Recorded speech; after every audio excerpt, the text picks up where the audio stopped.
Olá, a gente está ao vivo. Eu sempre entro um minutinho para esperar vocês entrarem também, dar um tempinho para vocês se ambientarem. Daqui a pouco o Sofiati vai estar com a gente aqui nesse sábado à tarde. Agora a gente está com as lives de 15 em 15 dias, né, para dar tempo da gente respirar um pouco, mas eu já sei que vocês sentem falta das lives do arquivo, porque semana passada eu recebi muita mensagem do pessoal com saudade, sentindo falta da live do arquivo. Então, ó, hoje a gente vai receber o professor Arthur Sofiati aqui para falar sobre o Norte Fluminense no século XVI, um tema que eu sou apaixonada.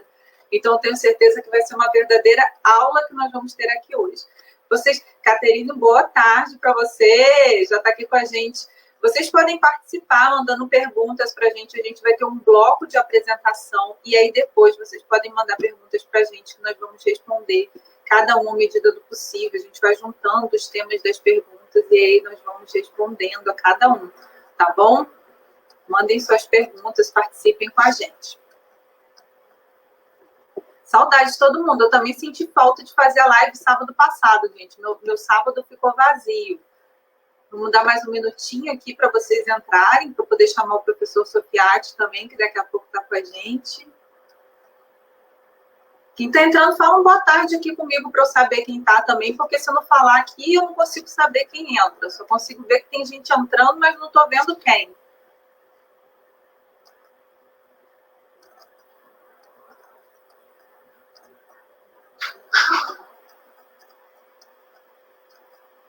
Então, vamos lá, o professor Sofiati já está aqui com a gente para falar sobre o Norte Fluminense no século XVI. Boa tarde, Sofiati, tudo bem? Seja bem-vindo. Tudo bem, obrigado. Obrigado pela acolhida, mais uma vez. Agora só. Imagina, olha, eu estou muito feliz que finalmente a gente tenha conseguido fazer a live. Desde quando o arquivo começou a fazer as transmissões, nós queríamos chamar o professor Sofiati, porque Sofiati sempre está conversando comigo, sempre me ajudando nas minhas temáticas, nas minhas dúvidas, e a gente sabe o quanto é importante, o quanto ele é didático. Sofiati nunca responde uma pergunta, gente. Você pergunta uma coisa para ele nunca responde com uma resposta curta, é sempre uma resposta embasada, justificada. Eu acho isso incrível. Com certeza o que a gente vai ter aqui hoje vai ser uma verdadeira aula para todo mundo que quer aprender sobre o Norte Fluminense. Eu falo sobre o sul do Espírito Santo também, né, Sofiati? Porque o apelido pega aqui, ó, não tem jeito. Então, gente, hoje a gente vai aprender com certeza sobre o que era a capitania de São Tomé, a capitania depois chamada de Paraíba do Sul. Bernadette, boa tarde também. Amanda chegando aqui com a gente. Sejam bem-vindos. Sofiati vai começar, então, fazendo a apresentação dele. E aí, depois, eu abro para vocês fazerem suas perguntas, tá bem? Aí eu começo a fazer as perguntas de vocês. Sofiati, por favor, pode começar a sua apresentação. Bom, agradeço mais uma vez o convite. Eu acho muito interessante esse tema relativo ao século XVI na nossa região, porque é um momento que começa a haver integração e, ao mesmo tempo, é um momento que não é muito bem sucedido, porque essa integração ficou mais ou menos em suspenso. A gente só vai ver essa integração da região à civilização europeia, a civilização cristã europeia, no século XVII. Quer dizer, nós estabelecemos como marco aí as sesmarias doadas aos 7 capitães. Antes disso, as tentativas de colonização foram muito curtas. Nós temos, primeiramente, é preciso entender a situação da Europa. É preciso saber entender que essa colonização europeia não é chinesa, não é indiana, não é russa, e sim da Europa Ocidental. A Europa Ocidental estava enfrentando dificuldades no século XIV por conta da febre, da peste negra, que, de uma certa maneira, representou um baque muito grande na economia feudal. Dentro da economia feudal, estava já crescendo uma economia capitalista. É preciso entender essa economia capitalista, basicamente, o que é. Todas as civilizações tiveram atividade comercial que parasitavam a atividade produtiva. O que essa atividade comercial fazia nas outras civilizações era se apropriar do excedente dessa produção e colocar à venda no mercado.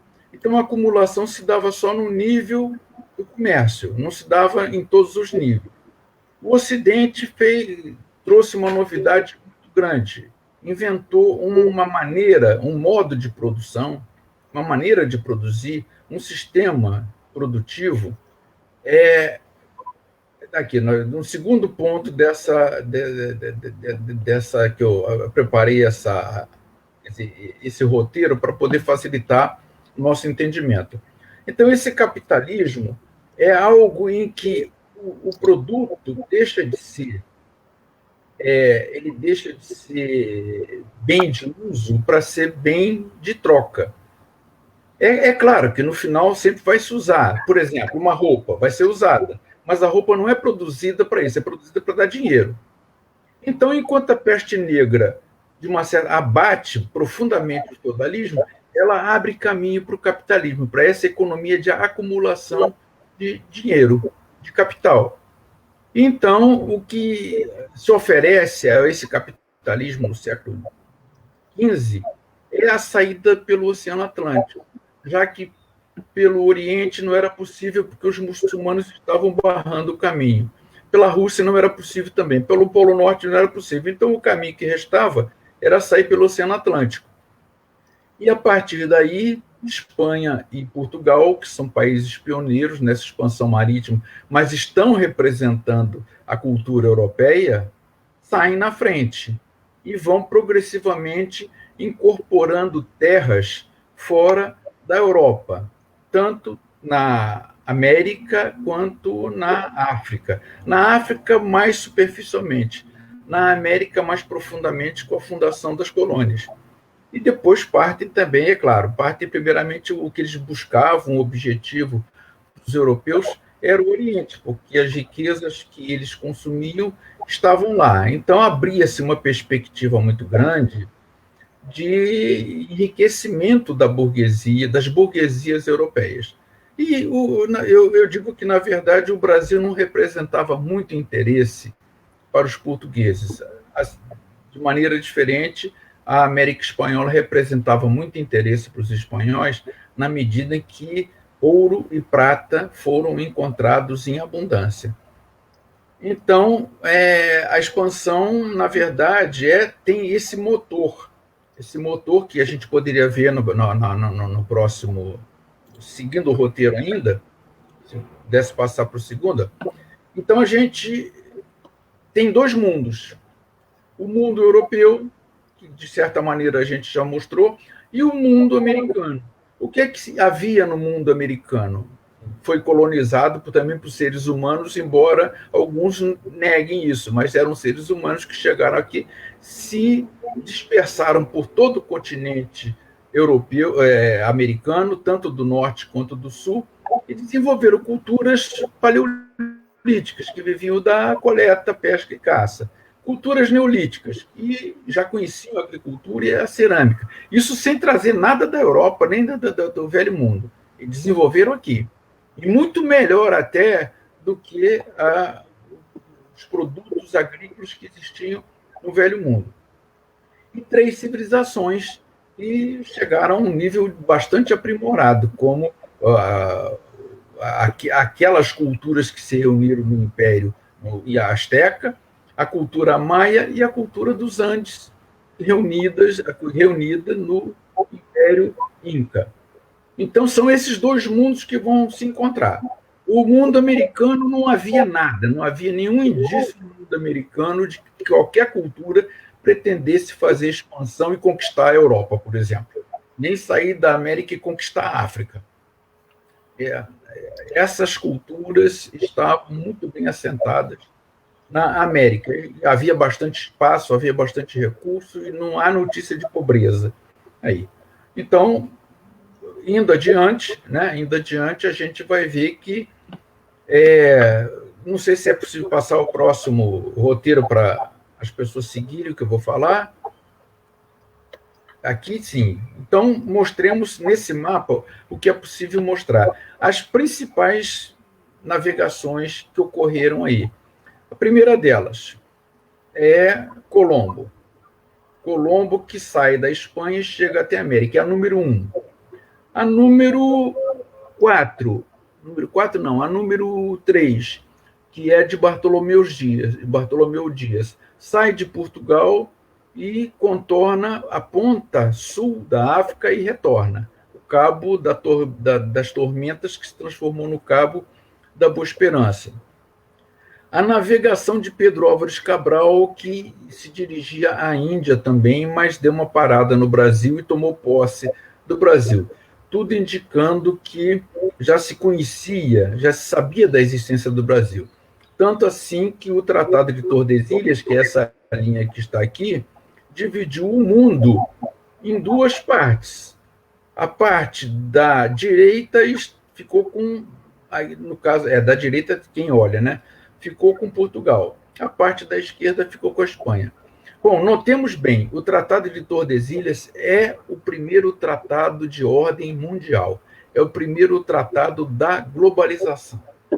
Ele está dividindo o mundo sem o consentimento do mundo entre Portugal e Espanha. E a grande navegação, aí também de integração e de globalização, é a navegação de Fernão de Magalhães, em 1519, que sai da Espanha, é um português, mas contratado pela Espanha, sai da Espanha, vai costeando todo o Brasil, costeando toda a América do Sul, encontra uma passagem com muita dificuldade no sul, que é o Estreito de Magalhães, posteriormente vai receber esse nome, continua, contorna o mundo todo e volta para a Espanha. É bem verdade que só voltou uma caravela e a tripulação voltou extremamente reduzida. O próprio comandante Fernão de Magalhães morreu na viagem. Então, essas 4 viagens não são as únicas, é claro, mas são as mais simbólicas, as que chamam mais atenção pelo papel que elas tiveram de integração e de aproximação do mundo, né? De aproximação dessas áreas econômicas que interessavam à Europa. E, a partir de Portugal e Espanha, a produção conseguida em outros continentes vai ser distribuída os outros comerciantes europeus e, finalmente, para o consumidor final. Aí, então, nós temos a questão da integração da nossa região, que é uma região difícil para ser integrada, do ponto de vista geográfico, do ponto de vista ambiental e do ponto de vista das riquezas. Como a gente pode ver no próximo roteiro nosso, a gente pode ver muito bem que acontece. Primeiramente, aqui é um quadro para mostrar a chegada de Cabral ao Brasil, né? Um quadro do século XIX, um quadro de um pintor romântico, Oscar Pereira da Silva, e que retrata muito bem a nossa costa. Primeiro, uma praia estreita.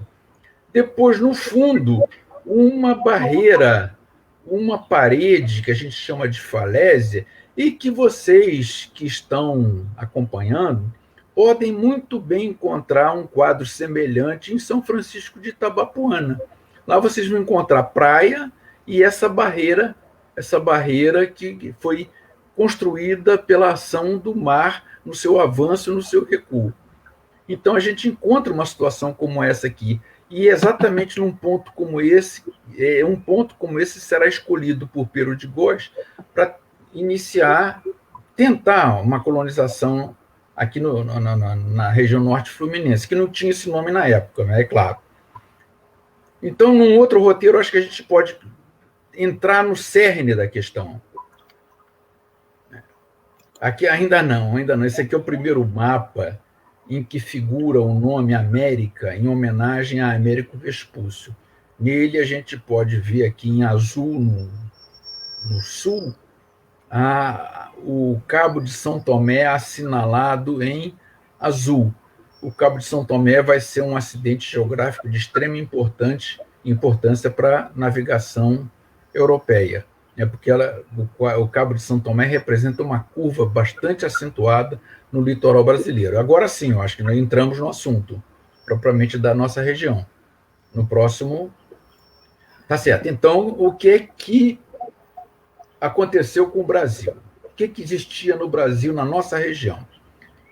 Nativos do grupo Macro-G, como Goitacá, Puri, Coropó, Guanhum, Coroado, esses grupos é que habitavam a região, eles estavam, de uma certa maneira, criando um enclave, na medida em que os tupi encurralavam esses povos na região.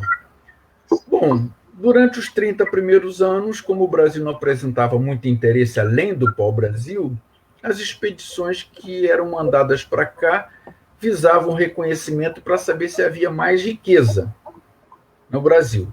E defender o Brasil também porque a presença dos franceses era muito acentuada, já que os franceses não reconheciam o Tratado de Tordesilhas. Então, para eles, não fazia sentido dividir o Brasil entre Portugal e Espanha. E depois de 30 anos, o governo português entendeu que não era possível mais deixar o Brasil abandonado. E aí escolheu o sistema mais fácil de colonização, que é o de capitanias hereditárias. Ou seja, as terras entre o Tratado de Tordesilhas e a costa são divididas em lotes muito grandes que iam da costa até o interior, até a linha do Tratado de Tordesilhas, e doar essas terras para pessoas que pudessem colonizá-las com o direito de fazer doação de sesmarias, que eram grandes lotes de terra para serem cultivados. Eles funcionavam como se fossem assim, os prepostos da coroa portuguesa no Brasil. Eles tinham poder político e poder econômico, enquanto que o detentor de uma sesmaria tinha só o poder econômico. Então, aí coube a Piro de Góis a capitania de São Tomé, que a gente pode, mais ou menos, que era difícil estabelecer os limites naquela época, já que eram tão imprecisos, já que o território era tão pouco conhecido. Mas vamos dizer que ela se estendesse do Rio Macaé, eu vou mostrar mais na frente no mapa, do Rio Macaé a uma localidade chamada, a um acidente no mar chamado Baixo dos Pargos. Como o Pero de Góis teve dificuldade em localizar o Baixo dos Pargos, ele entrou em contato, entrou em entendimento com Vasco Fernandes Coutinho, que era o donatário da capitania do Espírito Santo, e tomaram um limite mais preciso, mais visível entre as duas capitanias, que vai ser o rio Itapemirim. Então, o Pero de Góis veio tomar posse da sua capitania. Tentou uma fundação na margem do rio Paraíba. Por alguma razão, talvez ambiental, talvez de presença dos índios, ele entendeu que ali não era um bom local. Então, subiu a costa até chegar ao rio Managé, que hoje em dia ninguém sabe que rio é esse. Né? O Managé, em tupi, significa reunião dos povos. O nome é bem apropriado, porque ele escolheu essa área, muito semelhante à daquele quadro que nós mostramos anteriormente, para instalar a sua vila. E presume-se que essa escolha se deu em razão das características do local. Havia um ponto alto que permitia olhar, vigiar a costa, a chegada de algum navio ameaçador. Havia muita madeira e havia a possibilidade de plantar cana e de construir engenhos. Ele construiu 2 engenhos na costa. Depois ele subiu o rio Managé, que hoje é chamado de Rio Itabapoana, entre São Francisco de Itabapoana e o sul do Espírito Santo. É um rio que, em toda a sua extensão, faz divisa entre o estado do Rio de Janeiro e Espírito Santo. Subiu até esbarrar na última cachoeira do rio. Ali, então, ele instalou um porto, instalou também um engenho movido a energia hidráulica e abriu uma picada, um caminho que permitisse se chegar lá a pé, em vez de só se chegar através de uma embarcação. E na costa, onde ele chegou primeiro, ele fundou um povoado, que não podia ser vila ainda, um povoado que recebeu o nome de Vila da Rainha. E mais, junto à última cachoeira, ele construiu o Porto de Limeira, que é conhecido hoje, tem esse nome, mas não era o nome da época. E esse porto, hoje em dia, se encontra dentro das dependências da pequena central hidrelétrica de Pedra do Garrafão. E a gente tem muita dificuldade de acesso. Ela está abandonada, é uma área que ainda existe e que comprova a presença dos europeus aqui. Aí cabe até uma observação interessante. Essa Vila da Rainha, que na verdade era um povoado, e essa sua extensão, que é o Porto da Limeira, são instalações mais antigas que o próprio Rio de Janeiro, que já nasceu com o Estatuto de Cidade. Mais tarde, pouco depois. Mas, então, é um dos núcleos europeus mais antigos da região e está completamente abandonado. E a gente já defendeu mais de uma vez a importância, pelo menos, do Porto da Limeira como uma área de interesse cultural, de interesse histórico, que deveria ser tombado pelos fãs pela importância que ele tem. E o resultado, o Pero de Góes passou mais ou menos 6 anos aqui, tentou conseguir dinheiro com um sócio em Portugal, quando ele escrevia para o sócio, ele dizia que tudo ia às mil maravilhas, porque ele tinha que justificar o dinheiro que ele recebia do sócio e as aplicações que ele fazia aqui. Agora, para o rei de Portugal, ele escrevia sempre chorando, que estavam numa dificuldade muito grande, que havia ameaça dos índios, que havia ameaça do Espírito Santo. Então, o resultado, o empreendimento fracassou. O Pero de Góes passou a ser um navegador que ia policiar a costa brasileira. Nessa sua tentativa de se fixar na sua capitania, ele acabou entrando em conflitos e acabou perdendo a vista esquerda numa flechada. Então, a capitania foi abandonada. Não é que a capitania tenha sido devolvida oficialmente à coroa portuguesa. Ela foi simplesmente abandonada e, mais tarde, o seu filho, Gil de Góes, tudo indica que se instalou numa área mais ao norte, no Rio Itapemirim, onde ele teria fundado também um povoado que recebeu o nome de Vila de Santa Catarina das Mós. E aí a gente não deu certo também. Né? Então, no século XVII, ele vai entregar oficialmente a capitania à coroa ibérica, porque Portugal e Espanha estavam unidos.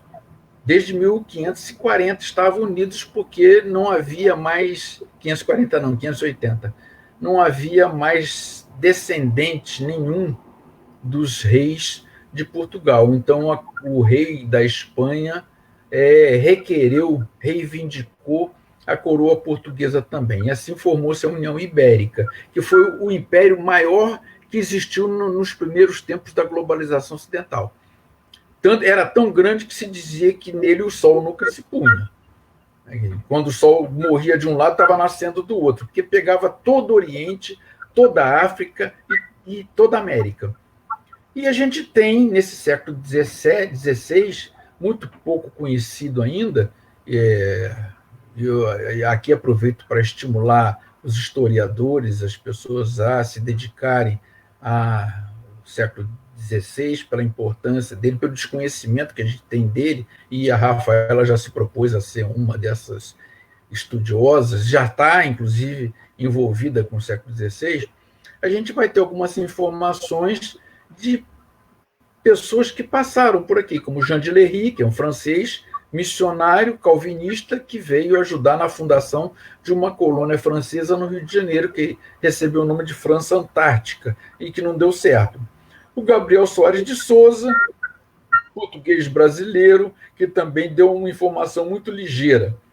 E o Anthony Knivet, que é um corsário inglês, foi abandonado pelo chefe do grupo, o Cavendish, foi abandonado no Brasil, acabou sendo aprisionado por Salvador Corrêa de Sá, o Velho, e que fugiu dessa prisão e conseguiu chegar ao norte fluminense, como ele diz, e conviver muito bem com os índios puri. Mas o relato dele é um relato bastante confuso.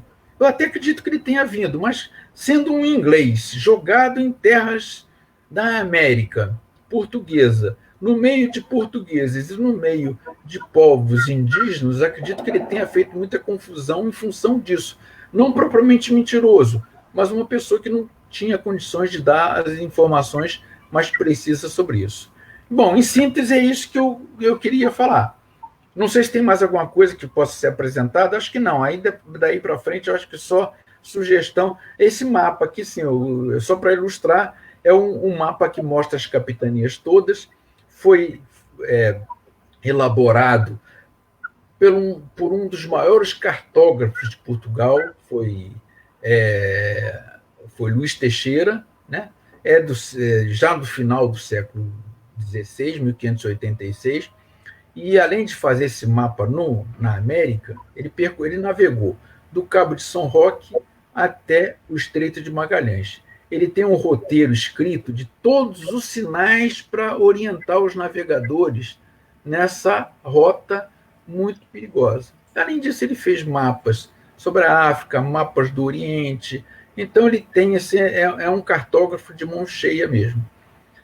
E eu acho que basicamente é isso que a gente pode apresentar para abrir a discussão, os debates. Ótimo, deixa eu tirar o compartilhamento aqui. Olha, sempre brilhante. Pontualíssimo.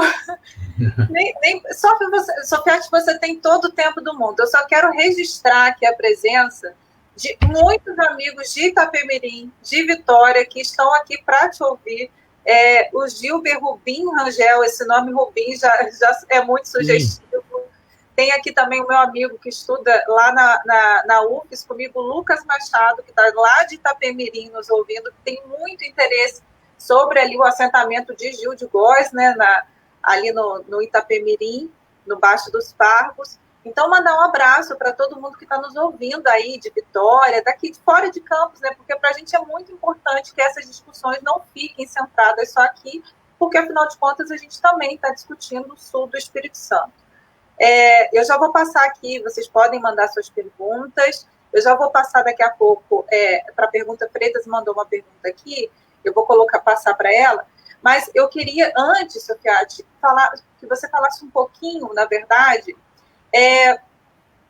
naquele segundo empreendimento do Peru de Góis, quando ele sobe o Porto da Limeira e inaugura aquele engenho movido à força d'água, que nós ainda temos vestígio, que você estava falando, vestígio arqueológico? Temos.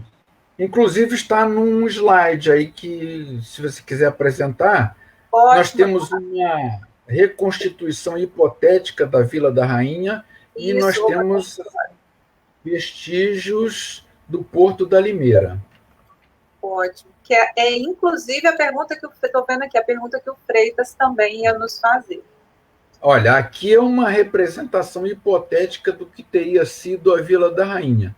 Ou seja, um simples arraial com casas de taipa, telhado de palha, uma cruz, uma capelinha com um sino. Não se sabe se foi isso. Os vestígios da Vila da Rainha foram praticamente eliminados. Foram encontradas mós no local, na margem direita do rio Itabapoana, na Foz, que indicam que, de fato, alguma coisa diferente foi feita ali. Essas mós estão no Museu do Açúcar, em Recife. E agora, com relação ao Porto da Limeira, nós temos vestígios bastante sólidos, que eu posso apresentar um deles no slide seguinte. Deixa eu passar aqui. Aqui nós temos um assentamento bem marcado e muitos outros indícios que eu não usei aqui por conta do tempo que nós temos, que demonstram com clareza que não é ficção essa história de que Peru de Góis tentou se instalar na região. Eu não tenho evidências muito claras sobre a tentativa de Gil de Góis na Vila de Santa Catarina das Mós, porque, infelizmente, nós temos Marataízes que ocupou o espaço todo. Ali nós temos uma metrópole, praticamente uma cidade, que avançou, mudou muitas coisas. Mudou o curso dos rios, transformou esses rios em lagoas, então fica mais difícil. Isso exige pesquisa arqueológica e vai exigir também uma pesquisa documental. Mas tudo leva a crer que o assentamento de Gil de Góis, de fato, ocorreu. Por exemplo, a minha dúvida, Sofiati, é se o Gil de Góis esteve aqui ou não. Eu acho que o Gil de Góis não esteve aqui, que ele mandou o capitão o Pero Leitão, né? Exatamente. Ele tinha um sócio, Pero Leitão, que veio aqui e teria tentado teria feito uma segunda tentativa de colonização, que também teria fracassado. Aí tem uma história de uma indiazinha, né, que o Gil teria vindo, se apaixonou pela indiazinha, e aí o grupo nativo do qual a Índia fazia parte expulsou essa tentativa. Mas aí a gente está romantizando. A gente gosta muito de fazer isso, né, na história, criar algum episódio romântico para poder dar uma pitada mais interessante para a história que parece meio árida. Mas eu acho que a história em si já é um romance. O Carlos botou uma pergunta maravilhosa aqui. Eu já vou fazer, Carlos, amei sua pergunta, mas antes, só uma curiosidade. Como é que as pás, as mães, elas foram parar no Museu do Açúcar em Recife, Sofiati? Doação. Pelo que consta, foi doação, foi pedido do museu e doação do poder local, que era São Francisco, pertencia a São João da Barra, né? Então, olha-se uma pedra, é aquela questão da cultura. Olha-se uma pedra daquela, uma pedra grande com furo no meio, isso aqui significa o quê? Isso está atrapalhando, está querendo comprar, está querendo levar, está tudo melhor do que ficar aqui largada. Não é minha opinião, eu estou dizendo que o poder municipal pode pensar a respeito disso. E nós temos até um museu virtual em São Francisco que mostra essas mós com bastante clareza, quer dizer, eram pesadas, e eram usadas para moer a cana-de-açúcar, para extrair o caldo. Então foram para lá, estão lá, pelo que consta, continuam lá, sendo exibidas como exemplo da economia canavieira nos primeiros tempos da colonização portuguesa do Brasil. Perfeito. O Carlos, eu vou botar a pergunta dele aqui na tela para todo mundo poder ver com a gente. Ele fala: boa tarde, Sofiati Rafaela. Segundo alguns livros, relata que a primeira construção da Vila da Rainha foi edificada no Pontal do Retiro, atualmente Lagoa Doce. Essa informação procede? Procede, sim, porque, na verdade, a enseada do Retiro. A enseada do Retiro começa na ponta do Retiro e vai até o rio Itabapoana. Não é propriamente na Lagoa Doce, mas na Lagoa Salgada, que eram rios, eram riachos que desembocavam no mar e que perderam a capacidade de manter a foz aberta em função exatamente do desmatamento, das muitas intervenções que foram feitas em São Francisco.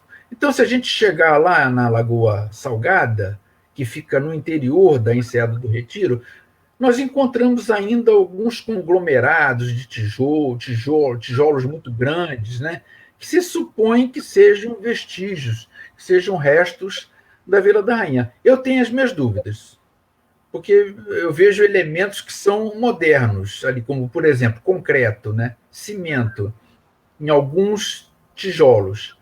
E aí eu posso também arranjar uma saída para isso, dizer que esses tijolos foram usados posteriormente, numa época em que já existia cimento e concreto para construções, mas estão lá abandonados. Quem quiser ver, é só visitar a enseada do Retiro, que hoje em dia não é mais acessível a veículos motorizados, e vai verificar que essas pedras estão lá. Mas vejamos bem, a gente sai da ponta do Retiro e encontra logo uma primeira lagoa, que é a Lagoa Doce. Anda mais um pouco em direção ao rio Itabapoana e encontra a Lagoa Salgada, que é uma lagoa maior. Depois a gente chega até o rio Itabapoana. Quer dizer, a Vila da Rainha ficaria entre o rio Itabapoana e esse riacho que hoje é uma lagoa.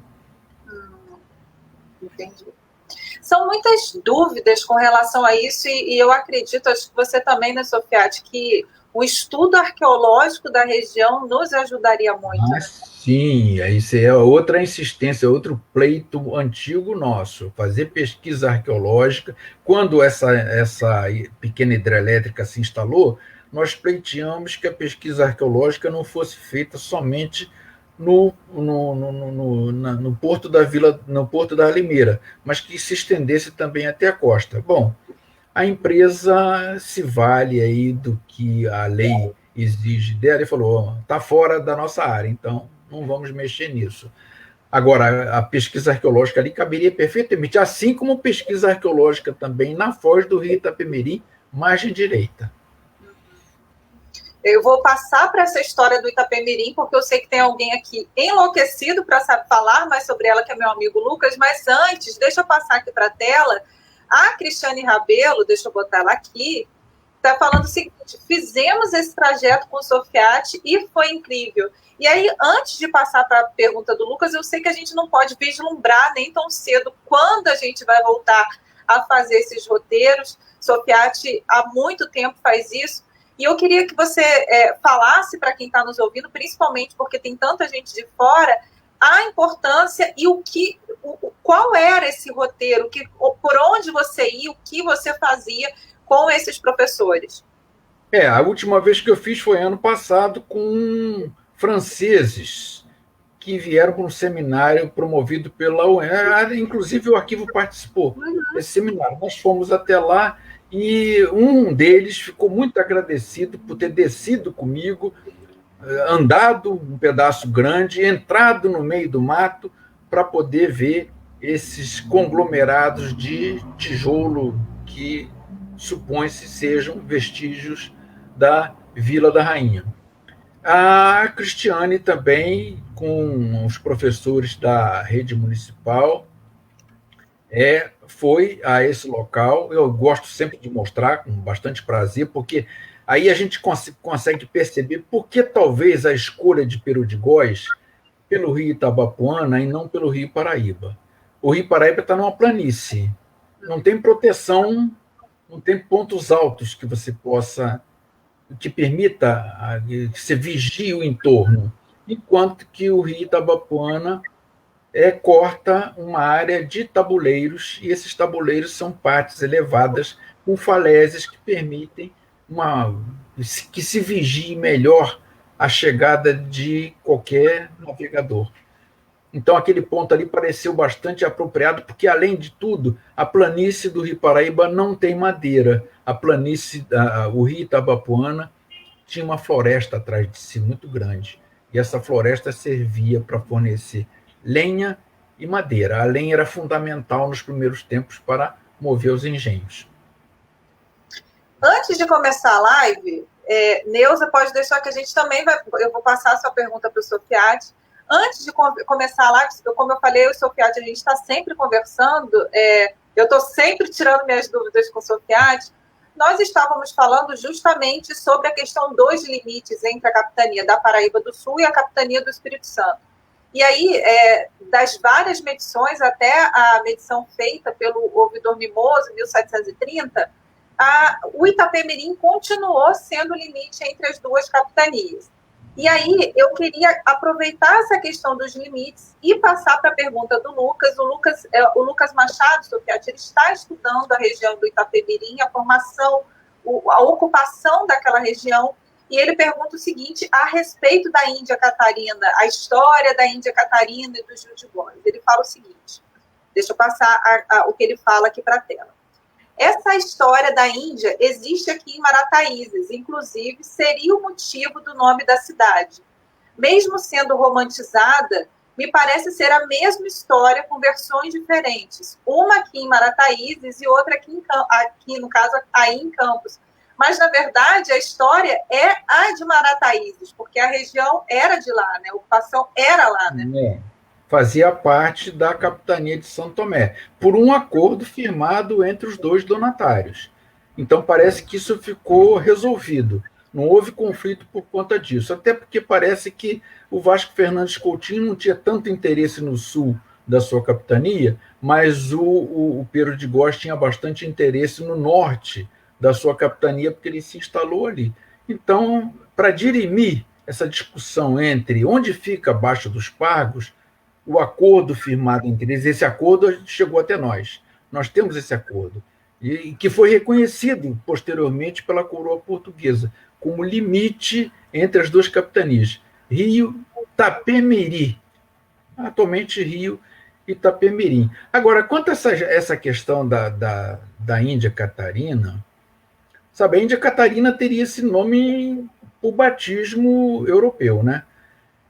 E a localidade receberia esse nome em homenagem a ela, aí eu garanto que eu não posso informar. Ele de falou que fato. lá a Índia se chama Isis. A mesma história como a Índia que se chama Isis. Ah, sim, sim. De qualquer maneira, nomes europeus. E eu li essa história algumas vezes, eu achei que era muito romantizada, sabe? E, embora coisas semelhantes acontecessem no Brasil colonial. Tipo, o homem se interessa por uma nativa. Aí, quando ele vira as costas, tem que ir a Portugal fazer alguma coisa. A mulher que ficou vai lá e bate na Índia, faz alguma coisa com ela, como se fazia com as escravas também. Quem pagava o pato nessa história era aquela que tinha que servir de alguma maneira o seu patrão, né? Então, essa história ficou também. Quer dizer, eu acho que vale a pena pesquisar, mas da minha parte, eu, enquanto pesquisador, eu não entraria por esse caminho aí. Quer dizer, eu, pessoalmente, eu acho que a pesquisa tem que estar aberta para interesses diversos. Mas eu sempre falo pro Lucas a questão do Itapemirim enquanto uma região dentro da capitania de São Tomé, e eu acho isso muito importante. Daqui a pouco eu vou para a sua pergunta, Nilza. Uma coisa que eu acho muito importante a gente conversar, Sofiati, você tem lançado muitos artigos sobre isso. Eu queria. E ninguém fez essa pergunta ainda, gente. E eu sei que é uma coisa que todo mundo gosta de conversar, só isso dava outra live, aliás. Essa região, a nossa região, o Norte Fluminense, era ocupada principalmente, não só, mas principalmente pelos Goitacá, que eram, digamos assim, descritos como muito ferozes, bravios, e, pelo menos pelo roteiro dos Sete Capitães, um pouco mais à frente, eles acabam não encontrando essa ferocidade toda, né? Verdade. Que se dizia dos Goitacás. Para o século XVI, Sofiati, para o século XVI, pelo que você estuda, eu acho que você é o que mais conhece Campos, a região para o século XVI.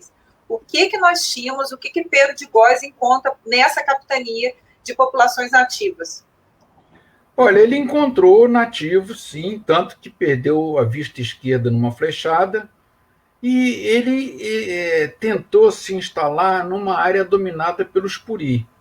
Os Puri tinham um modo de vida mais rústico que os Goitacá. Os Puri viviam entre a vida nômade e semi-sedentária. Era um povo mais difícil no trato, era um povo que resistia mais, e eu acho isso magnífico, né?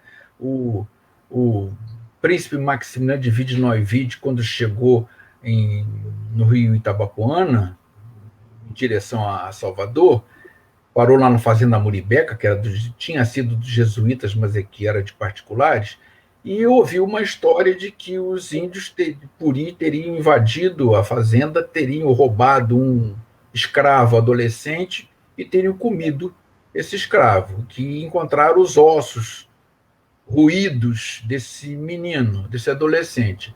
O príncipe, muito ponderado, falou: eu só acredito vendo, mas como eu não pude ver, eu apenas repito a história que me contaram. Em todo caso, aí que fica interessante, em todo caso, eu respeito esses índios, eu acho que eles foram explorados, eu acho que eles foram maltratados pelos portugueses, e eu acho que eles merecem respeito, eles têm direitos. Em todo caso, se eles me atacarem, eu mando um tiro neles. Ele atravessou para o Espírito Santo com a carabina dele engatilhada. Maravilhoso. Incrível. Essa história do que seria o paleolítico, o neolítico, que você vem falando aqui, é uma outra live, né, Sofiati? É uma outra live. Esse assunto dá para muitas lives, sabe? É verdade. O que sai, que se desdobra daí. Aliás, eu já deixo aqui um convite, Sofiati, para a gente fazer o Norte Fluminense no século XVII, né? Porque aí vem os Sete Capitães, Salvador Corrêa de Sá, que é um personagem fantástico. Então já fica aí o convite para você ir pensando nessa live de o Norte Fluminense no século XVII, que é um tema precioso também. Esse é bem interessante, porque há pessoas que dizem... Aí entra o bairrismo, que é uma coisa meio perigosa, que contamina uma pesquisa histórica.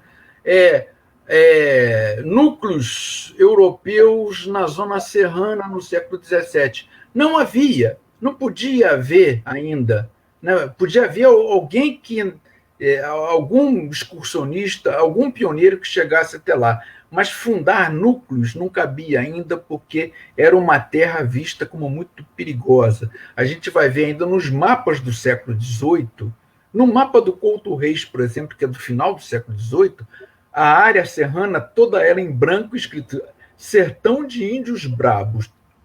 Ele mesmo, que era muito corajoso, que era muito atento ao que ele tinha que fazer, às obrigações, não subiu até lá. Ele não subiu o Rio Pomba, por exemplo, com medo dos índios brabos. Sim, sim. Mapa do Couto Reis, para quem não sabe, tá, gente? Já que a gente tem muita gente aqui de fora, foi todo... ele foi recuperado, né, restaurado pelo arquivo. A gente tem uma edição comemorativa que saiu em 2011, né? 2011, por ocasião dos 10 anos do arquivo, todo transcrito numa edição especial com a reprodução do mapa, muito bonito, que está disponível lá no nosso arquivo, tá bom? A Neuza, Sofiati, essa questão dos nomes também, das localizações, ela tem uma dúvida. Ela nunca entendeu por que a Lagoa Doce se chama Lagoa Doce se não existe lagoa e sim o mar. Ela pergunta se você pode explicar para ela. Olha, na verdade, pelas pesquisas arqueológicas, mais do que isso, ecológicas, a gente imagina que São Francisco, os tabuleiros de São Francisco fossem cortados por vários riachos, assim como os tabuleiros do sul do Espírito Santo, que são mais altos. Vários riachos que chegavam até o mar, que mantinham essa foz aberta temporariamente quando havia água. Não havendo, elas se fechavam. Depois, com a intervenção de uma economia de mercado, né, desmatamento, exploração com a agricultura, com a pecuária, esses riachos foram perdendo completamente a capacidade de fazer contato com o mar. Eles fazem ainda, quando chove muito, eles fazem. Agora, nesse verão de 2020, vários conseguiram chegar ao mar novamente, o que me alegrou profundamente. Mas então, perdendo essa capacidade, eles se tornaram assim como que lagoas alongadas. Não consegue mais chegar até o mar. Então a água ficou represada ali pela própria força do mar, que foi criando barreiras arenosas para que chegassem lá. Daí a Lagoa Doce, a Lagoa Salgada, que não tem nada de açúcar nem de sal. Nenhuma das duas tem nada que mereça esse nome, mas ficou o nome de Praia da Lagoa Doce, né, a Enseada do Retiro, e aí esses nomes pegaram. A gente encontra várias lagoas na região com o nome de Salgada, e essa é uma delas.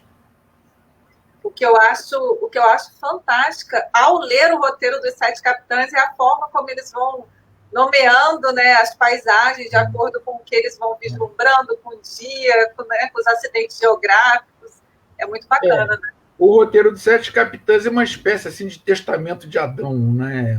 Eles são como Adão, que nomeiam as localidades. Já houve até uma discussão na UENF a respeito disso, de um pesquisador dizer que eles estavam mentindo, ou que eles estavam era falso o documento, porque eles colocaram as lagoas de Saquarema, a Lagoa de Saquarema, aqui na região, e quando a Lagoa de Saquarema fica na região dos lagos. Eu disse, não, havia 2 lagoas de Saquarema aqui. É que elas foram drenadas e sumiram.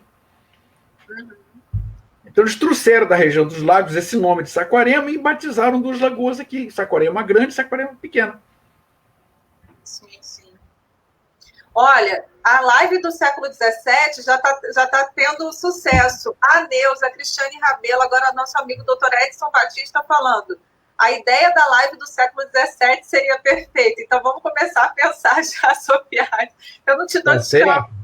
O doutor Edson Batista é um entusiasta da nossa história e colaborou muito conosco na questão dos Sete Capitães, por exemplo, aquele documentário feito pela Câmara Municipal, quando ele era o presidente, aquele documentário rodou o Brasil todo e saiu do Brasil, foi para o mundo também. Até hoje eu recebo elogios e referências àquele documentário. Maravilhoso. Agradeço muito, doutor Edson, pela porta que o senhor nos abriu e que nos permitiu discutir com calma, né, o documento dos Sete Capitães. Lembrando também que o doutor Edson é o autor da lei de criação do arquivo. Então, a nossa história está ligada à história do doutor Edson para sempre. A gente sempre lembra disso com muito carinho, porque ele está escrito lá no arquivo, é o nosso, com certeza, nosso grande amigo. Até mais.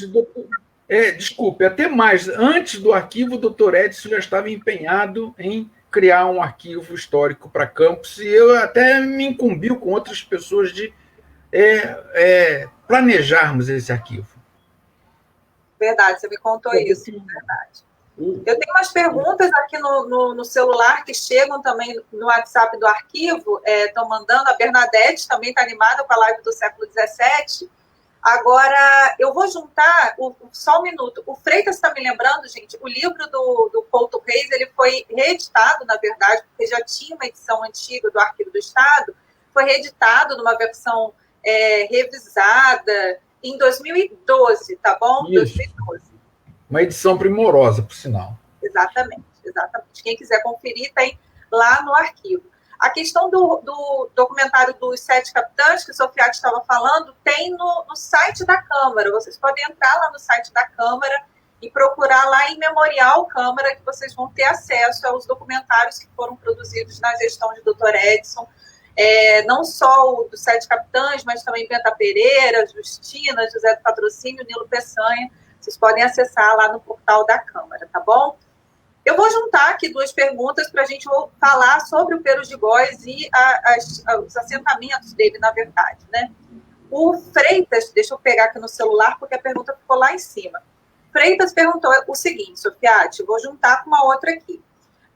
Sofiati, a localização exata do povoado de Santa Catarina das Mós ainda não foi confirmada por achados arqueológicos?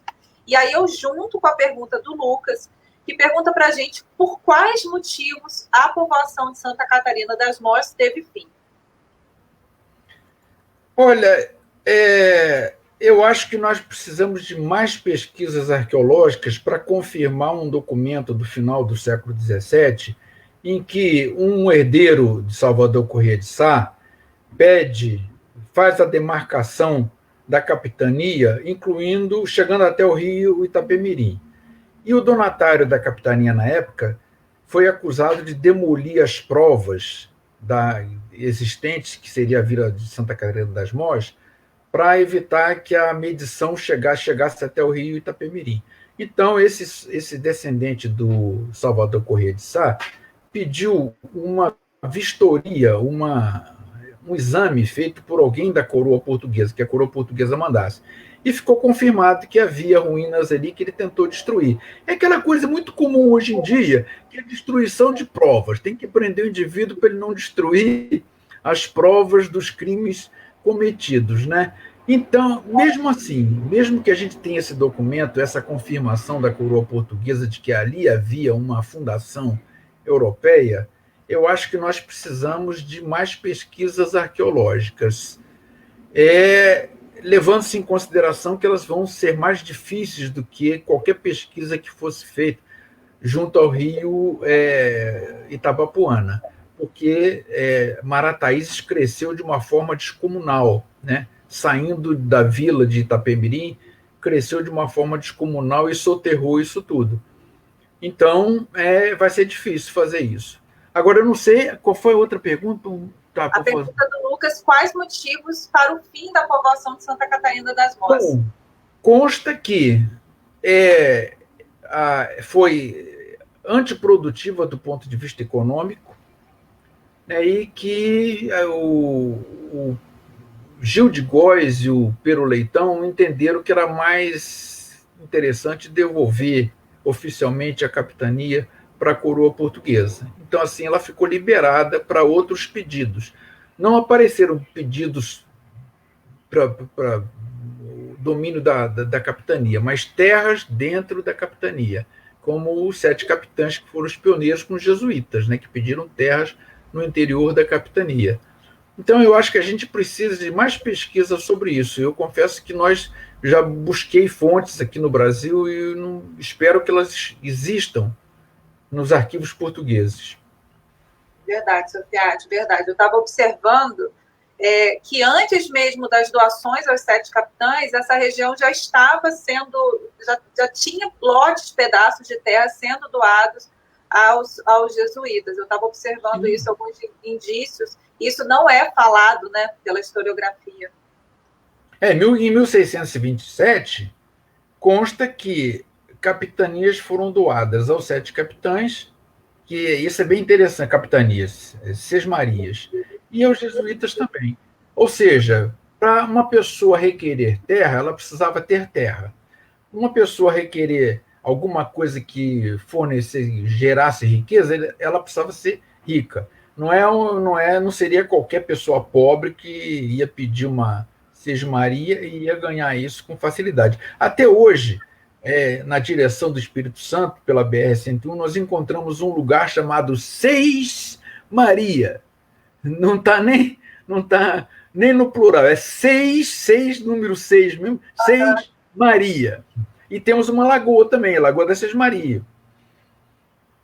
Verdade, verdade. Olha, Larissa colocou já aqui o link do documentário dos 7 capitães para quem quiser, tá? Então é só clicar, espera a live terminar e aí clica que vocês vão poder conferir o documentário dos 7 capitães. Quero deixar registrado aqui, mandar um beijo para Felipe e Letícia, que ficam no apoio lá para a live, da live também, estão ajudando aqui nas respostas e que fazem isso, vocês já sabem, voluntariamente, porque afinal de contas, né, houve aquele corte, então eles ficam aqui ajudando a gente por amor ao arquivo, por amor à causa. E aí eu vou aproveitar... pessoal. Obrigado por vocês 3, obrigado pelo apoio. Isso aí. Sempre a gratidão a eles imensa. E aí eu vou aproveitar, Sofiati, de fazer uma pergunta do Felipe, que também está numa pesquisa muito interessante sobre as doenças durante o período do Brasil Colônia, pegando um pedaço ali do Império. A pergunta dele é o seguinte: por que as primeiras tentativas de colonização se limitaram à área litorânea e quais eram os impedimentos de se explorar o interior, os chamados sertões da capitania? Bom, pelo que Sérgio Buarque de Holanda fala no seu livro Monções, e parece que no outro livro também, a tecnologia desenvolvida pelos europeus para atravessar os oceanos, não servia para entrar nos rios brasileiros. Os rios eram os caminhos de penetração, né? Não havia estradas, era muito difícil construir uma picada que fosse. Então, os rios é que serviam para essas entradas. E quem conhecia muito bem a navegação dos rios eram os índios. Mas nem sempre os índios eram assim muito simpáticos à entrada dos europeus. Para eles conseguiram fazer distinção entre franceses e portugueses, mas, de um modo geral, eram europeus. Então, era preciso conquistar a simpatia dos índios para fazer essa entrada. Aí essa entrada para o interior, né? E como eu já mencionei em Couto Reis, eu vou ver isso nos mapas todos anteriores ao século XIX, porque é no século XIX que a interiorização começa de fato. Eu vou ver em todos os mapas essa ressalva: cuidado com o interior. Ele é habitado por índios selvagens, por índios brabos, e é muito perigoso se aventurar por essas áreas. É claro que houve quem procurasse metais preciosos, né? E fosse até um pouco no interior. Mas havia floresta, quer dizer, era a barreira indígena e a barreira florestal, que dificultavam essa penetração no interior. E, além do mais, o contato com a Europa era muito mais interessante, era muito mais fácil pela costa. Então, era muito mais interessante se estabelecer na costa do Brasil do que no interior do Brasil, a não ser no caso do ouro de Minas Gerais, que vai favorecer uma colonização do interior já no século XVIII, né? Sofia, deixa eu te fazer uma pergunta aqui da Larissa, nossa amiga Larissa, e aí eu tenho interesse na resposta dessa pergunta também, porque a gente, em alguns lugares, eu percebo que a justificativa para o insucesso da capitania de São Tomé com o Pero de Góis, antes do Gil de Góis, seria a falta de cabedais do Pero de Góis, ou seja, a falta de recursos do Pero de Góis. Aí a Larissa pergunta, é verdade que o Pero de Góis tinha menos condições de empreender a ocupação e prosperidade da capitania? Isso pode ser considerado uma das causas do insucesso da capitania de São Tomé? Sim, pode ser sim, porque pelas cartas a gente vê que ele precisava de dinheiro. Tanto que ele pedia dinheiro a esse sócio dele, Martim Ferreira, em Portugal, e pedia também recursos ao rei Dom João III. Então, faltou. Eu não vou dizer que a intenção de Pero de Góis fosse fazer uma grande penetração no interior. Eu acho que ficar na costa era mais interessante. No máximo, chegar até onde ele chegou, né, na última cachoeira do rio Itabapoana. Mas para se instalar, mais era necessário ter recursos econômicos. Porque, vejamos bem, tratava-se de um outro empreendimento, bem diferente daqueles que existiam na América. Os nativos não tinham o mínimo interesse em terra, o mínimo interesse em riqueza. E os europeus estranhavam. Os índios brigam, tanto fazem guerra, matam os outros, e aí para que isso? Não ocupam a terra do outro, não pegam nada do outro, a não ser um braço, uma perna que eles vão fincar no meio do terreiro para jogar pedra, como se fosse inimigo, ou então para capturar a pessoa para comer, de uma forma ritualística. Eles não entendiam isso, e isso ficou muito bem explicado por um velho Tupinambá, conversando com Jean de Lery. Vocês, europeus, são loucos mesmo, porque vêm para cá procurar uma riqueza para acumular, morrer, deixar para os filhos, que vão acumular, deixar para os netos e daí por diante. E isso não dá para comer, né? Então, qual é o sentido de querer tanta coisa, querer terra, dizer que isso aqui é meu, aqui é nosso, né? Essa é aquele um espírito socialista primitivo, mas bastante interessante. E por que esse negócio de ficar corta um braço do inimigo morto, finca no terreiro e joga pedra? É claro, eles têm toda uma lógica ritualística, religiosa deles, que o Maximiliano de Villeneuve observou bem. Eu não conheço povo na Terra que não tenha religião. Então, esses povos, pelo simples fato de terem religião, ele estava conversando, está se referindo aos Puri, pelo simples fato de terem religião, de crença em alguma coisa, são humanos como nós. Muito legal. Mas isso não deixou, isso não impediu que ele comprasse um índio e levasse para o castelo dele na Alemanha.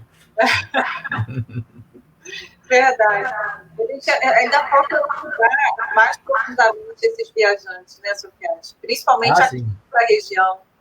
É verdade. Esses viajantes trouxeram informações preciosas porque eles viram o que a gente via sempre, mas achava que não tinha importância. E para eles aquilo era importante, era uma coisa diferente, eles registraram isso.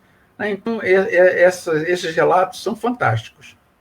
Mas a gente só vai ter isso depois da abertura dos portos, né? Em 1808, então é daí para frente. Tá aí, ó, uma outra live, o Norte Fluminense através do olhar dos viajantes, entendeu? Já é uma outra live também. E tem live, gente, que não tem assuntos, na verdade, abordagens que Sofiati é a pessoa indicada para fazer. Porque eu sempre falo, eu tenho 2 referenciais aqui, que é o Freitas, todo mundo sabe, e Sofiati. Eles são profundos conhecedores desse assunto. Sofiati vem estudando essas temáticas há muito tempo. Então, não adianta, a gente tem que recorrer a eles. Não tem como. Não é puxar, como diz, não é puxar sardinha, Sofiati, mas é porque realmente você já vem estudando esses temas há muito tempo. Então, meus reconhecimentos a Freitas. Agora, com relação a mim, acho um pouco exagerado. Não, eles sempre acham exagerado, gente, mas não é, acredite, não é. Sofiati, eu queria saber de você... Eu que você sempre fala, eu tenho mais um tempo aí para lutar, para continuar me estressando com a cultura. O que você acha que tem que ser feito? Eu acho essa questão de que Campos acaba brigando para parecer uma cidade mais nova, para brigar lá pelo 1835, quando, na verdade, nós poderíamos ter o título de um dos assentamentos mais antigos do Brasil. O que você acha que falta, o que poderia ser feito, na verdade, para esse reconhecimento? Eu não sei, que parta da gente ou para que a gente conquiste esse reconhecimento, na verdade? Não, eu acho que da nossa parte é preciso que se faça um pedido bem justificado, bem embasado. Agora, a resposta não garanto que venha, não, porque nós estamos atravessando um momento muito obscurantista com relação à cultura.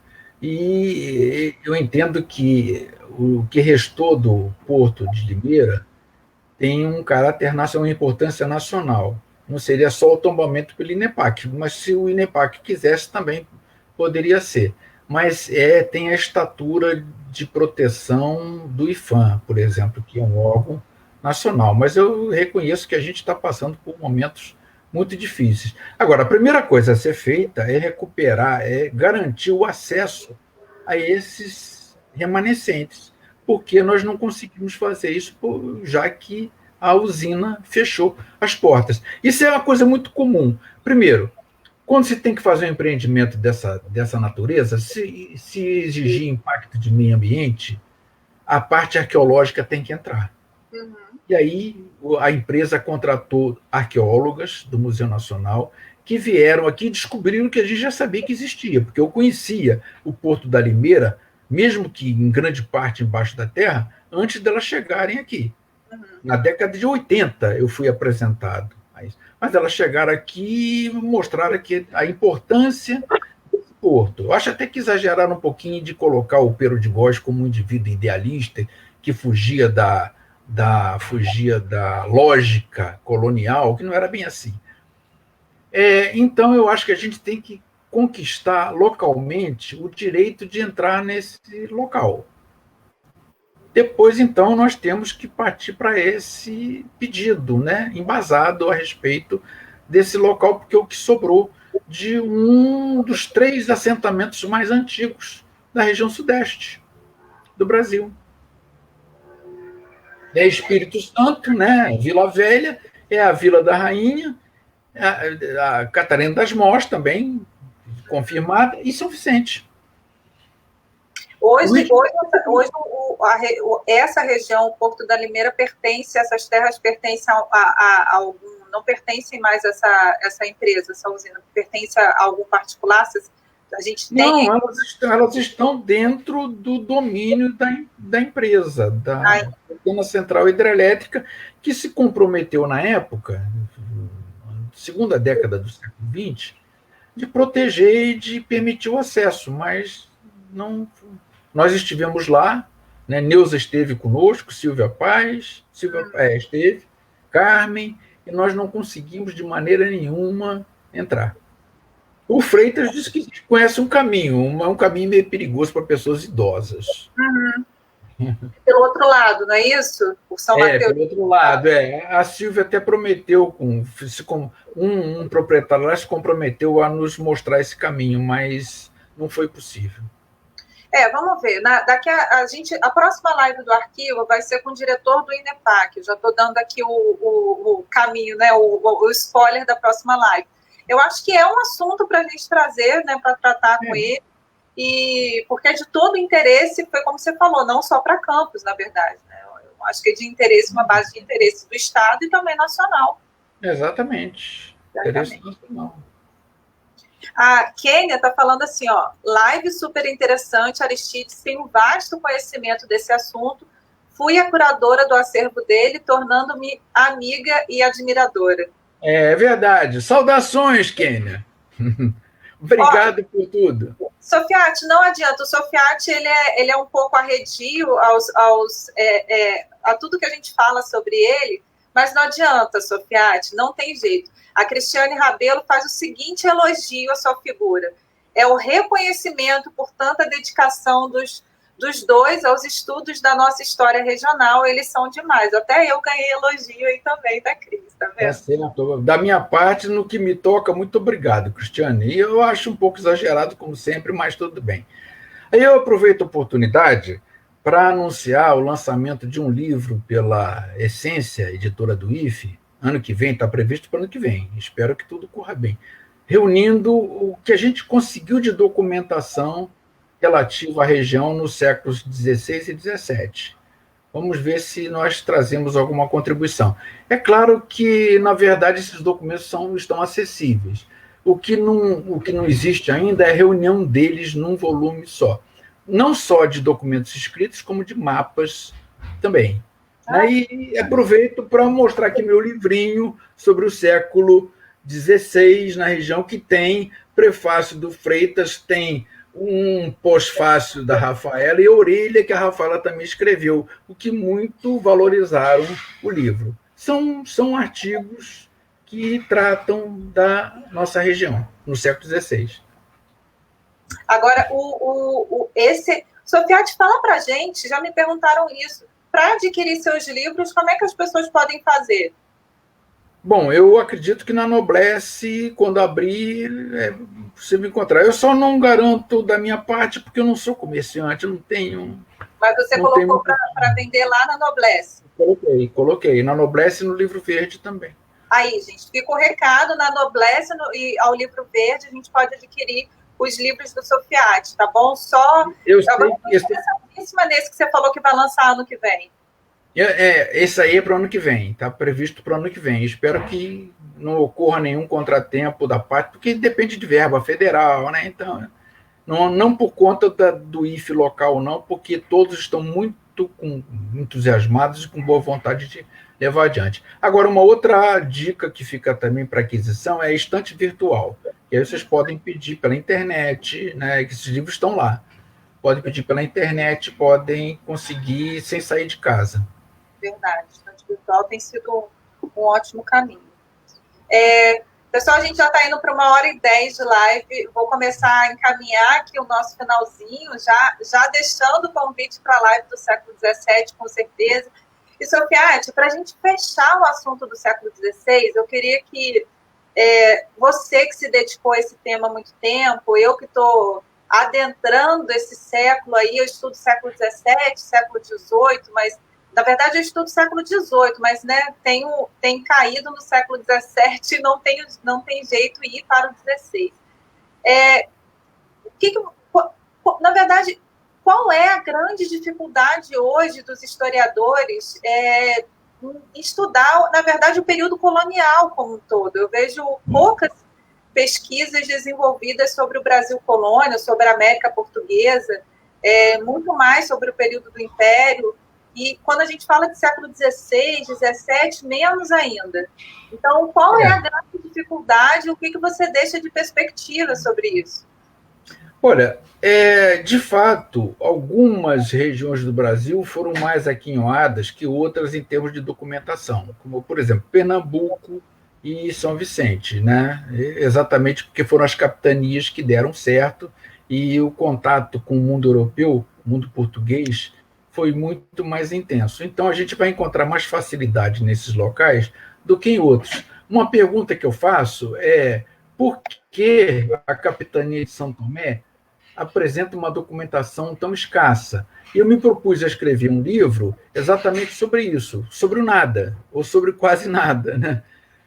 As dificuldades que a gente tem de pesquisar uma região como essa. Então, comecei a me apegar ao que era possível examinar, como, por exemplo, Baixo dos Pagos, Vila da Rainha, Porto da Limeira, né? A região, os rios, que eu acho que os rios foram de fundamental importância. Quando eu falo que, quando eu pergunto qual o rio mais importante da região, ou qual foi o primeiro rio a ser considerado como importante pelos portugueses, me respondem logo, Rio Paraíba. Eu falo, não foi o Rio Paraíba, foi o Rio Itabapoana.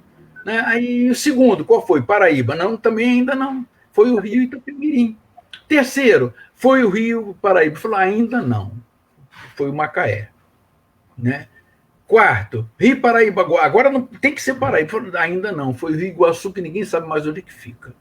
E o quinto? O quinto, sim, é o Paraíba. Paraíba, depois do assentamento, depois das origens de Campos, o Rio Paraíba começou a ser considerado como mais importante.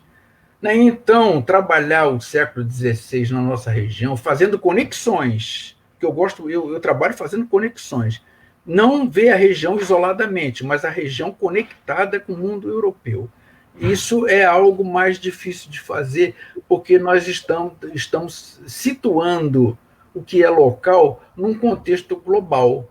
É a história da globalização que está se impondo cada vez mais como uma história promissora. Então, é essa história que eu penso, que eu faço, é sempre conectada. Isso dá uma dimensão mais relativizada para cada região, porque quando a gente estuda só a região, a gente tem aquela ideia de que, puxa, é muito importante, ela não precisa de ninguém, né? Ela seria autônoma. Não é autônoma. Houve uma linha na historiografia que contestou o Fernando Novaes, dizendo que havia uma dinâmica interna no Brasil e que quase que dispensava Portugal. Sim, houve essa dinâmica interna, mas as ligações com Portugal sempre aconteceram, até a independência. E eu diria que depois disso o Brasil inteiro está no mundo da globalização. Quando a gente pensa em petróleo em Macaé, Porto do Açu, a própria cana-de-açúcar, a gente vai ver que isso tudo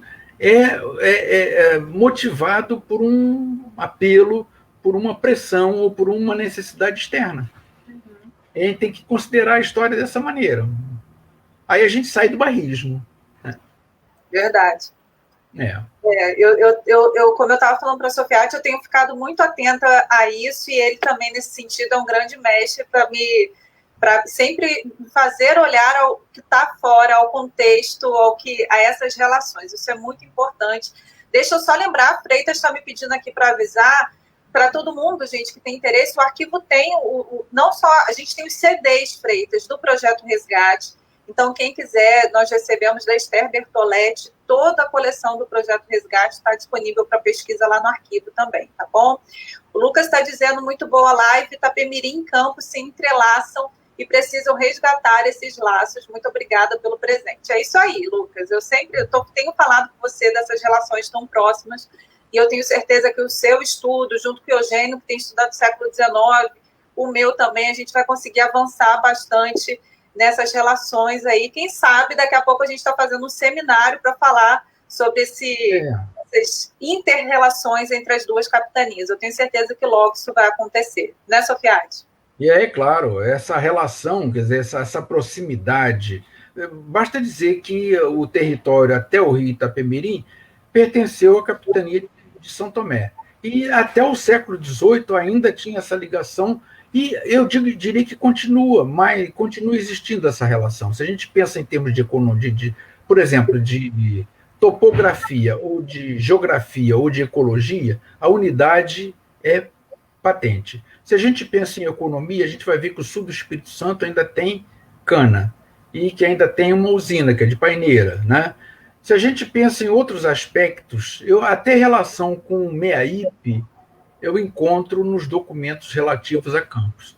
Então, quando a gente, por exemplo, um amigo da aristocracia rural, do Barão da Lagoa Dourada, requereu terras no rio Piúma, no rio Piúma, que chama, né, o rio, onde desemboca em Piúma, né? Então, esse intercâmbio entre o sul do Espírito Santo e o norte do Rio de Janeiro é bastante, Rio Iconha, bastante intenso, é bastante intenso, e foi se perdendo aos poucos, mas no princípio era bastante intensa, assim como a relação entre o Brasil e as colônias portuguesas na Índia, também, como a gente conversou antes de começar a live, né? Eram muito intensas no século XVIII e foram se perdendo. Hoje em dia, o ex-presidente Temer foi à Índia, pertinho de Goa, e não teve o mínimo interesse em visitar Goa para perceber que ele encontraria ali prédios em estilo colonial português.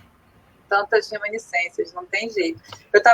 Você estava falando e eu estava me lembrando aqui, a gente não termina a live porque o assunto rende, gente. Eu estava me lembrando aqui de Muribeca, como Muribeca estava exatamente no meio dessas relações entre as duas capitanias. Eu encontrei um documento que reclamava justamente que os pastos de Muribeca estariam para Campos, enquanto o edifício de Muribeca estaria para o Espírito Santo.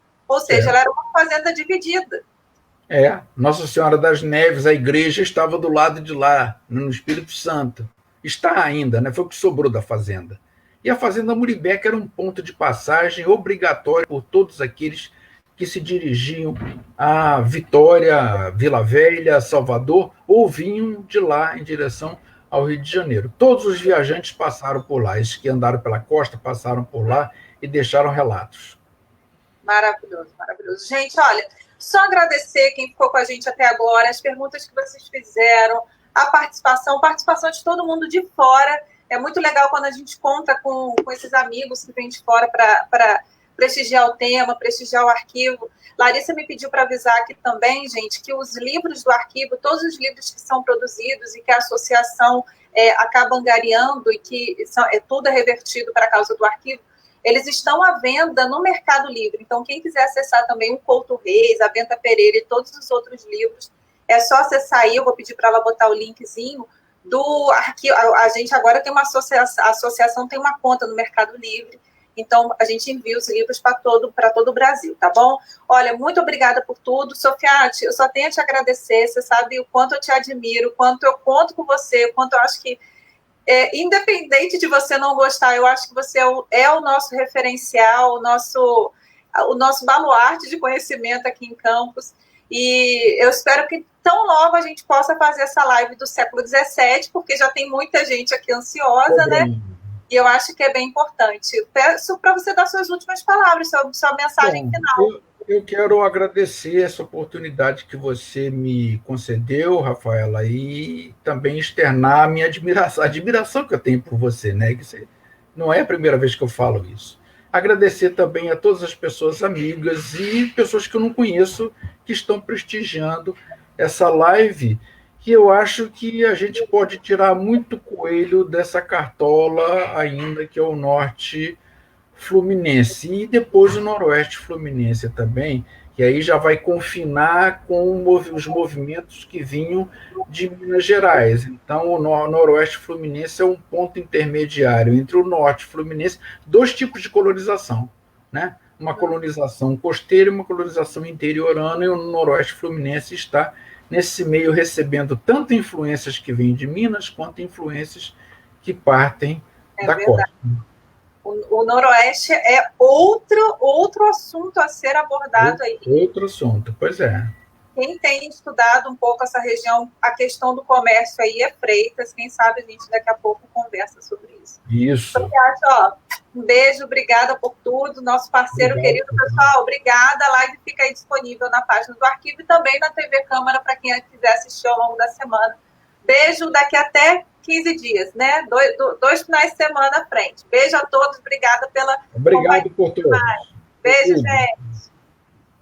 Deixa eu sair aqui.